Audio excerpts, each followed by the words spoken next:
Aujourd'hui, je vous présente le jeu Les Petites Bourgades, un jeu de stratégie à partir de 10 ans pour 1 à 6 joueurs et une durée de partie d'environ 45 minutes.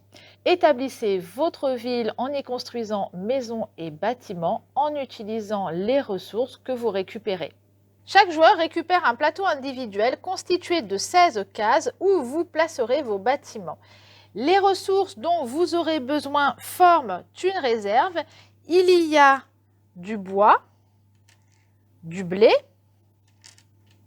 de la pierre, de la brique et du verre. Les bâtiments sont triés et sont placés à disposition de tous les joueurs, sauf les monuments. Chaque joueur va récupérer un monument, le placer à côté de lui et les autres sont rangés dans la boîte. La première carte qui est à poser est la maison de campagne. Donc il y a marqué maison de campagne et on voit ici la petite illustration de la maison de la campagne. Il y a sa couleur, donc c'est la couleur du bâtiment que l'on voit là. Ici, en fait, ce sont les ressources qui sont nécessaires pour la construction de cette maison, donc briques, verre et blé, et il faudra placer les ressources sur ces cases de cette manière-là pour pouvoir poser ce bâtiment-là. Alors, la façon dont on le dispose, on peut tourner sa carte, ça peut donner ça, ça, ça, ou même en miroir, d'accord? Et en bas, ce sont donc les points de victoire que vous rapportent les maisons de campagne. Ici, 3 points si ce bâtiment est ravitaillé. Pour une première partie, on pose ensuite la chapelle, la ferme, la taverne, le puits, l'usine et le théâtre. Donc c'est pour démarrer, prendre en main une première partie, mais il y a d'autres cartes. On mettra toujours celle-ci, mais les autres peuvent être différentes, avec donc des ressources et la façon de construire qui sont positionnés de manière différente et des effets ou des points de victoire qui ne seront pas pareils. Chacun va maintenant récupérer 2 cartes ici, monuments,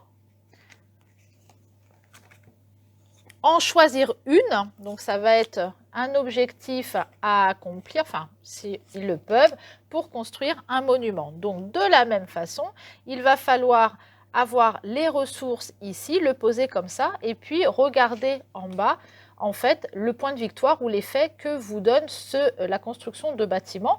Ici, par exemple, l'archive du 2e âge vous propose un point de victoire pour chaque type de bâtiment dans votre ville, autre que le monument.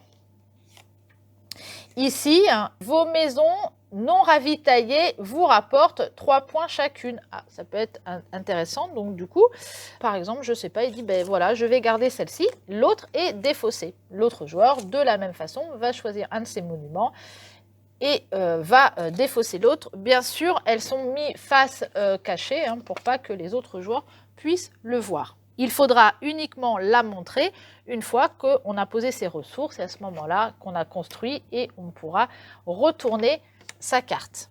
Le premier joueur récupère le marteau de construction et annonce la ressource. Chaque joueur va alors récupérer dans la réserve cette ressource et la pose sur son plateau. Du coup, après, le marteau est passé au second joueur qui, à son tour, annonce une ressource qui doit être récupérée par tous et posée sur son plateau.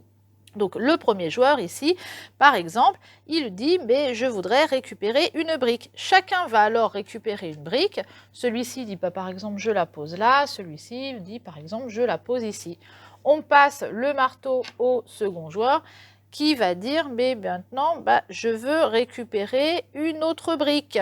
Donc tout le monde doit prendre encore une brique, lui hop, il la pose ici, et lui il se dit, je sais pas, je vais par exemple la poser là. Et on passe comme ça au suivant.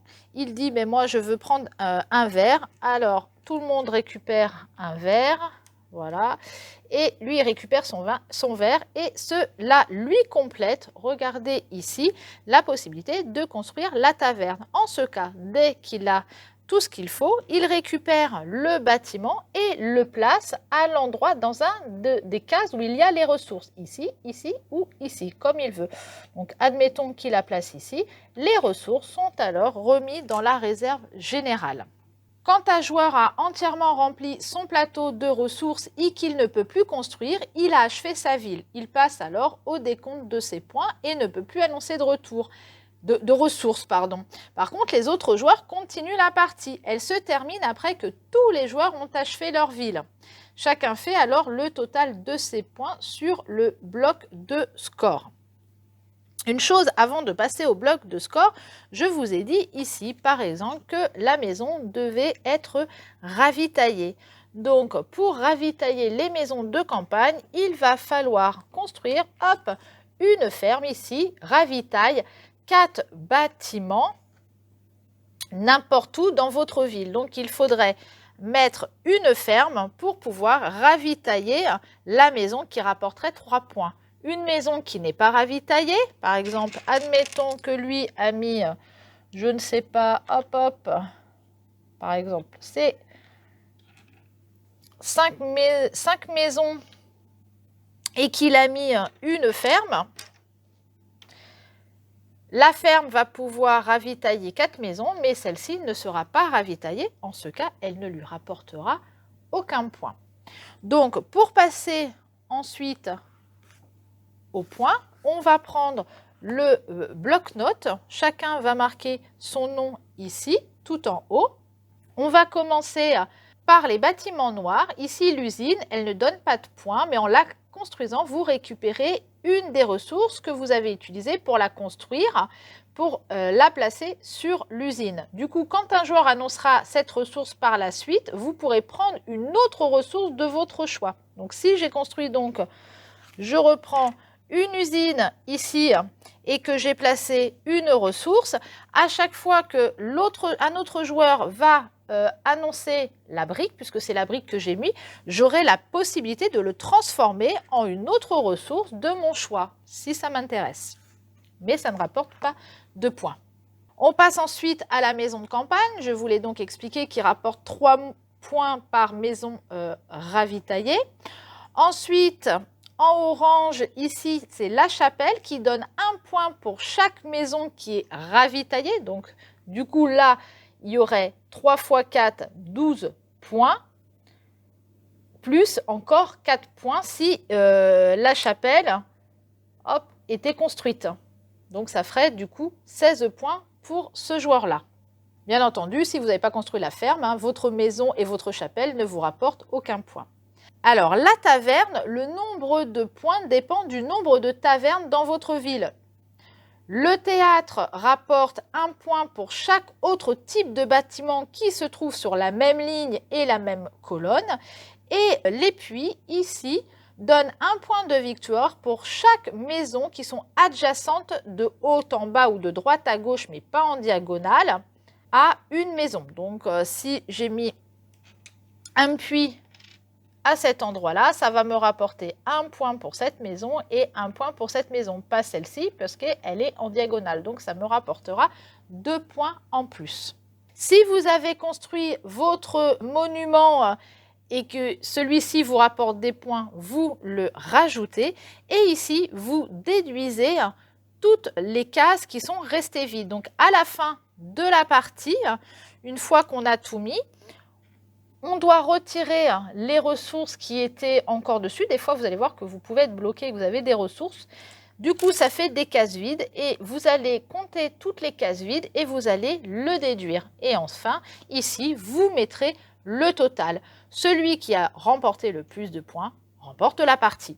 Placer judicieusement ces bâtiments, ce n'est pas si évident que ça. Il y a un moment, ça pourra même vous gêner pour poser vos ressources qui vous permettent de poser de nouveaux bâtiments. Les règles vous proposent 2 variantes, l'une avec un mode solo et l'autre où vous allez jouer avec des cartes ressources qui vous empêchent à certains tours de choisir les ressources de votre choix que vous placez sur votre plateau. Les petites bourgades se trouvent maintenant disponibles à la médiathèque et moi je vous dis à très bientôt avec un nouveau jeu.